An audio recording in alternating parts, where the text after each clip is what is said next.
जब पहली बार बाबा साहब ने अपना काला कोट पहनकर मुंबई की कचहरी में कदम रखा तो वहाँ सन्नाटा छा गया। वहाँ मौजूद सवर्ण वकील उन्हें पहचान गए। उनकी आंखों में बाबा साहब के लिए सम्मान नहीं बल्कि जातिगत घृणा थी। वे सोच रहे थे, यहाँ महार जाति का व्यक्ति आज हमारे बराबर काला कोट पहनकर कैसे खड़ा हो सकता है। बाबा साहब कचहरी के अंदर अपने बैठने के लिए जगह ढूंढने लगे, लेकिन जातिवाद से ग्रसित उन वकीलों ने उन्हें अपने बीच बैठने नहीं दिया।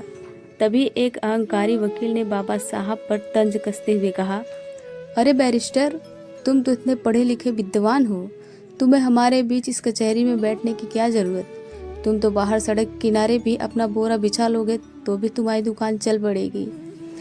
यह एक गहरा अपमान था, लेकिन बाबा साहब तो सागर की तरह गंभीर थे। उन्होंने उस अपमान के घूंट को पी लिया। वे मुस्कुराए और शालीनता से बोले, आपने ठीक कहा। बाबा साहब ने सचमुच कचहरी के बाहर एक छोटी सी जगह साफ की और वहीं अपना आसन जमा लिया। वे छोटे मोटे केस लड़ने लगे और अपना गुजर बसर करने लगे। उसी शहर में एक बहुत अमीर सेठ रहता था।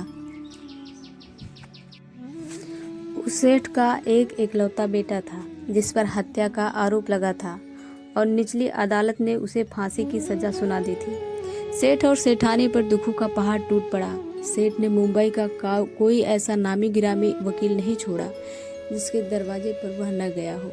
उसने पानी की तरह पैसा बहाया, लेकिन जिस भी बड़े वकील ने उस केस की फाइल देखी उसने हाथ खड़े कर दिए। सबका एक ही कहना था, सेठ, इस केस में कोई दम नहीं है, सबूत तुम्हारे बेटे के खिलाफ है, उसे फांसी से भगवान भी नहीं बचा सकता।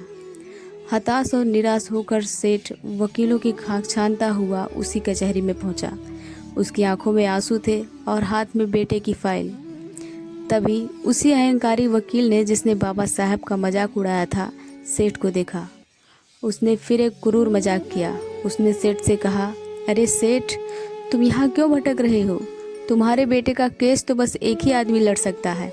वो देखो, वो जो बाहर बैठा है ना, महार जाति का बैरिस्टर, वो बहुत विद्वान है, वही तुम्हें बचा सकता है। वकील ने तो मजाक किया था, लेकिन डूबते को तिनके का सहारा ही काफ़ी होता है। बाबा साहब और सेठ की मुलाकात। सेठ दौड़ता हुआ बाहर गया और बाबा साहब के चरणों में गिर पड़ा। वह गिड़गिड़ाते हुए बोला, हे बैरिस्टर, मेरे बच्चे को बचा लीजिए, आप ही मेरी आखिरी उम्मीद है। बाबा साहब ने उसे उठाया और कहा, सेठ, मैं तुम्हारी क्या मदद कर सकता हूँ? शहर के बड़े बड़े वकीलों ने जब मना कर दिया तो मैं एक अछूत समझा जाने वाला वकील क्या ही कर पाऊँगा। सेठ ने रोते हुए कहा, नहीं बाबा साहब, मैंने दुनिया देख ली है। मैं आपका चेहरा देखकर बता सकता हूँ कि अगर मेरे इकलौते बेटे को दुनिया में कोई बचा सकता है तो वो सिर्फ आप हैं। अगर उसे फांसी हो गई तो उसकी माँ भी जी नहीं पाएगी। मेरे घर से दो अर्थियाँ उठेंगी बाबा साहब, एक माँ की पीड़ा की बात सुनकर। बाबा साहब का दिल पसीज गया।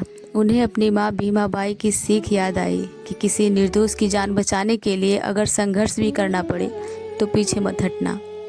बाबा साहब ने फाइल अपने हाथ में ली। उन्होंने सेठ से पूछा, क्या यह फाइल किसी और वकील ने देखी है? सेठ ने कहा, हाँ बैरिस्टर, शहर के हर बड़े वकील ने इसे नकार दिया है। बाबा साहब ने फाइल का गहन अध्ययन किया और उनकी आंखों में एक चमक आ गई। उन्होंने गंभीर स्वर से कहा, जाओ सेठ, मैं तुम्हारे बेटे का केस लड़ूंगा। अदालत का सन्नाटा और अदम उत्तर। फांसी की तारीख में कुछ ही दिन बचे थे। अदालत लगी। जज की कुर्सी पे अंग्रेज जज बैठा था। एक तरफ सरकारी वकील थे और दूसरी तरफ बचाव पक्ष के वकील डॉक्टर भीमराव अंबेडकर।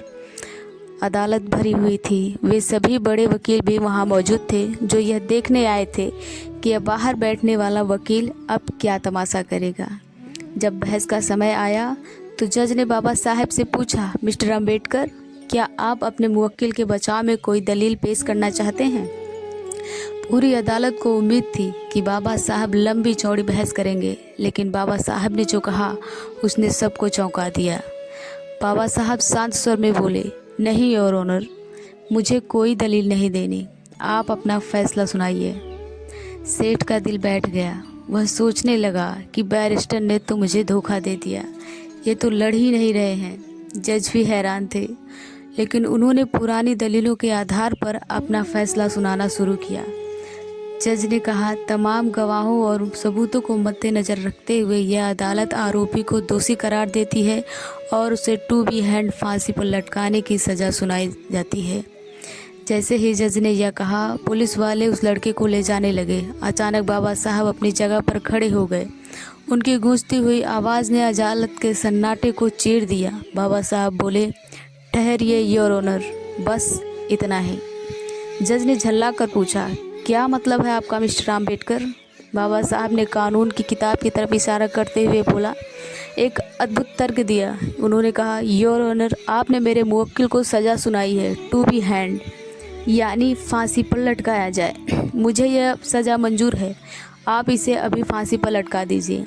लेकिन कानून यह भी कहता है कि सज़ा उतनी ही दी जाए जितनी जज ने लिखी हो। आपने अपने फैसले में यह कहीं नहीं लिखा कि फांसी पर तब तक लटकाया जाए जब तक कि उसकी मौत ना हो जाए। आपने सिर्फ लटकाने की सज़ा दी है, मौत की सज़ा नहीं।